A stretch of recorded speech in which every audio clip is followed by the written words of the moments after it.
Initiating moisture.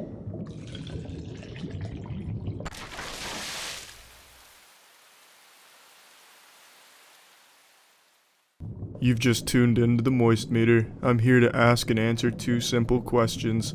How moist is Little Nightmares, and how erect is my wiener? The second one's easier. It's semi-chubbed. The first one I'm gonna have to get a little in-depth with. As per usual, I'm gonna go ahead and start with the story. This game has a fucking fantastic story. It was surprisingly interesting to learn more about Six and also the world that they're in, where this game is taking place, the Maw, figuring out its true purpose, and also the way they don't just feed you the story, they kind of tell it in a really interesting manner, and it's just fun to just learn about everything going on here. It's also a very dark tale. It's no Magic Treehouse shit. Miss Frizzle's not gonna come out here and pat you on the ass cheeks and tell you it's all sunshine and smegma. This is a very thought-provoking and just very grim tale to be told. Now let's move on to the visual style. The visual style is fucking beautiful. The environment is absolutely stunning, as are the characters, and the camera really helps complement all of this. The camera's not really static, it actually feels like it's a part of the in-game world. It'll pan in or pan out, also rock with the ocean too, and it really helps give this cinematic feel to the game, and the characters just look amazing.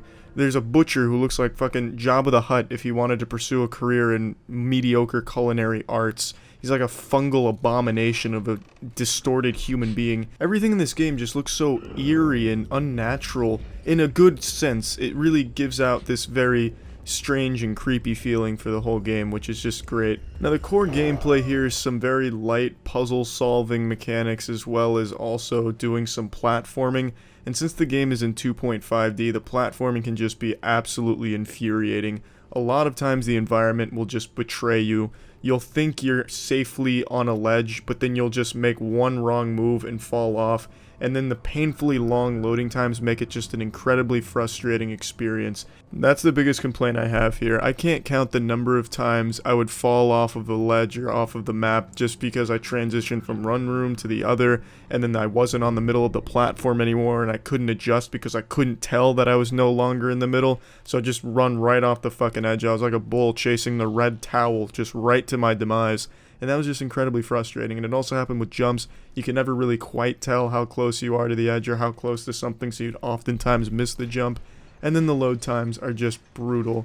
And I heard there's a trade-off where the load times are brutal because it lets you load the entire map in one go, so there's no loading in between rooms, which I guess makes sense, but it still makes for a really long downtime where you just sit there and fester in your frustration for fucking up, and a lot of times it won't be your fault because of the way the environment deceptively tricks you into just falling off. Now when it comes down to the real meat and muffins of this game, it boils down to a hide-and-seek type of game. You see the boss enemy in front of you, and you need to finagle your way to the other side of the room to escape, or you need to sneak around or just figure out their pattern so you don't get caught and get instantly annihilated, because this game is pretty much all instant death.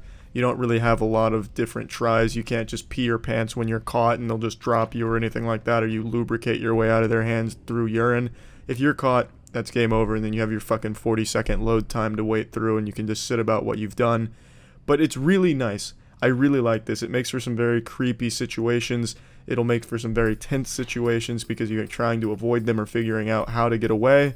And it's really, really cool. I really enjoyed the hide-and-seek mechanics here, and I think it was just fantastic. Now, popping all of this information into my supercomputer and running some advanced algorithms, I was able to calculate that this game comes out to about an 80% moisture content. It's a really great game. It's a very short game though. It's about 4 to 5 hours depending on how well you get through it and solve the puzzles and figuring out how to get through some of the obstacles, but it is really worth the price tag. I am of the belief that a game doesn't have to be long to be worth the money. It just has to be memorable and fun, and this game is both memorable and fun. The only reason I didn't put it a little higher is because the amount of times that the environment would betray me and just have me fall off the map because I couldn't quite tell where I was on it was just incredibly frustrating, and that coupled with the long load times, plus some really unfair obstacles that were just kind of trial and error. You wouldn't ever be able to know some of the instant death obstacles that awaited you were there unless you had already died from them, and I just think that's a pretty poor gameplay design. But overall, this game is just spectacular. It's truly a splendid experience, one that's surely gonna sprinkle sugar on your salt shakers. it's just great, and I really enjoyed it, and I actually really liked that it wasn't longer. It didn't overstay its welcome. I think it was just long enough to tell a really fascinating story and really make you think, as well as just have you enjoy the time with it, where nothing really got stale or repetitive. They kept it nice and fresh, got to see a lot of different things, do a lot of different things, and overall, just a great game. That's it. So yeah.